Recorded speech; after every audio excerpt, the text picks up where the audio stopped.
there! Today we are making my go-to oven baked meatballs. These meatballs are super tender and flavorful. I've made hundreds, maybe even thousands of these over the years. So I've got a few tricks up my sleeve to help you make them perfectly.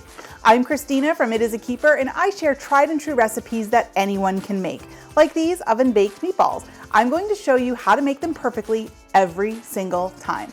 Okay, so let's jump in and get started.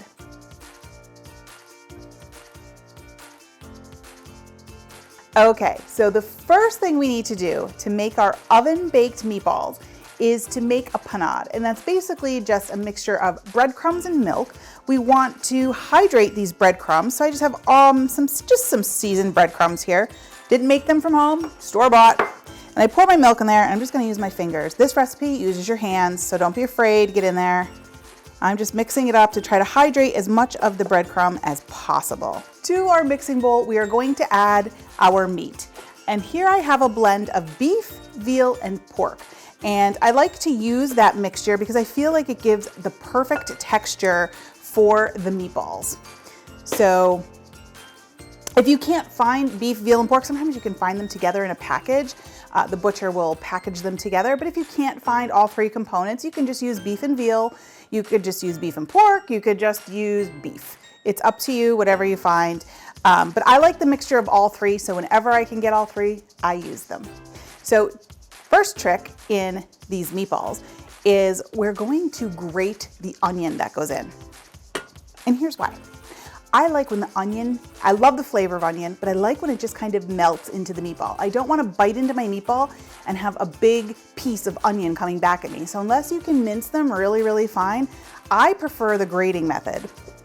So here I just have the large grater over my bowl, and I'm just going to run the onion right over top of it, and it just kind of melts in there. Now, as always, when you get to the bottom, watch your fingers, because flesh is not part of the ingredient list, nor is fingernail.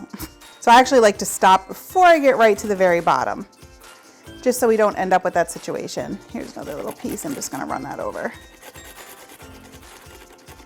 Perfect. Now, another easier way to do this, and if I'm making a big batch, I'll actually do it this way, is I can run it through my food processor and get the same texture without grating it. So that's another option for you. Okay, so we have our grated onion in here. Next, we're going to add some minced garlic. So again, I like to use my garlic press for this because it gets a nice fine mince.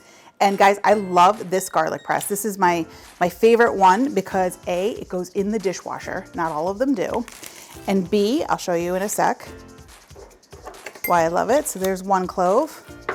When you open it up, this just pops out. You don't have to go fishing for that garlic peel. It just comes right out. That's why I love this one. I'll put links to both this and the grater in the show notes so you can grab them there. Okay, perfect. Now I'm making a half batch of these today because again, I have a small family, so a half batch does us just fine for one meal. But most times I make double or triple batch because if I'm making the mess, I might as well make a whole bunch of meatballs and freeze them. Okay, so we have onion and garlic in here. So I'm gonna add an egg. And then to this, I'm going to add some grated Parmesan cheese. I like to use the fresh grated. And then a little bit of Worcestershire sauce. That just really brings up that umami flavor. And then last but not least, we're going to add some seasonings here. So here I have my all-purpose seasoning. I have some Italian seasoning, and you can get this recipe on my website. I'll provide a link for it in the show notes. This is my homemade Italian seasoning. And some crushed red peppers to just give it a little bit of zing. So all three go in, and then we're gonna bring back our breadcrumbs that have been hydrating while we were getting everything else together. So I'm gonna go ahead and put those in there. And then I'm just getting in with my hands, and we're gonna mix this until it all comes together nicely.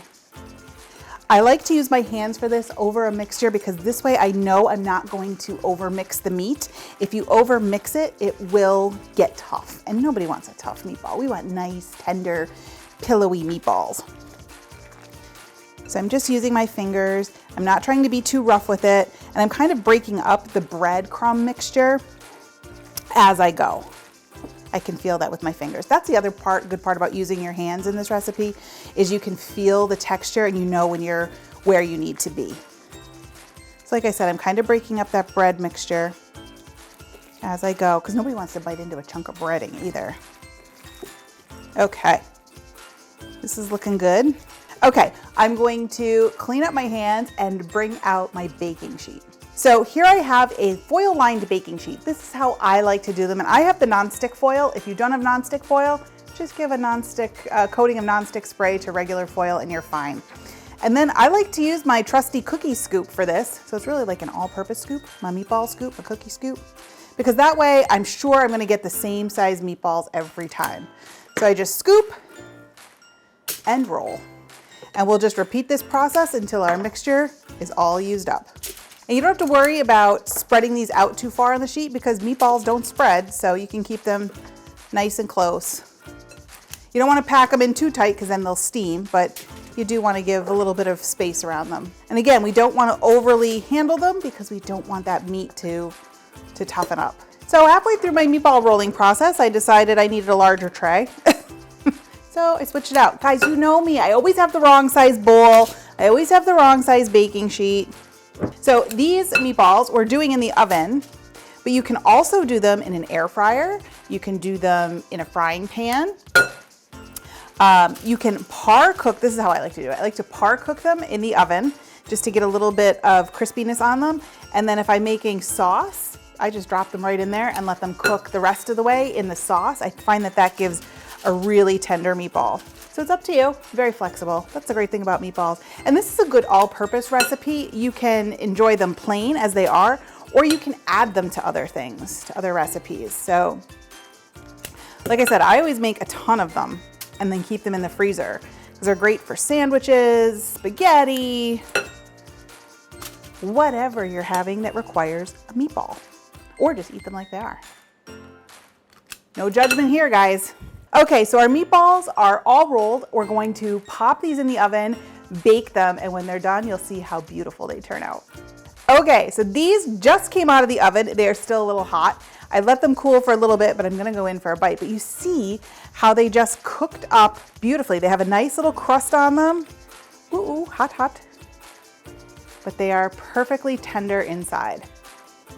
Oh yeah, Sunday supper. I want garlic bread. These are the perfect oven baked meatballs. I'm gonna keep eating. These meatballs are definitely a keeper. And if you want a great side for these meatballs, make sure you check out my Caesar salad recipe. Thanks for joining me today. You can get the full printable recipe in the video description below. I'll see you next time. Bye.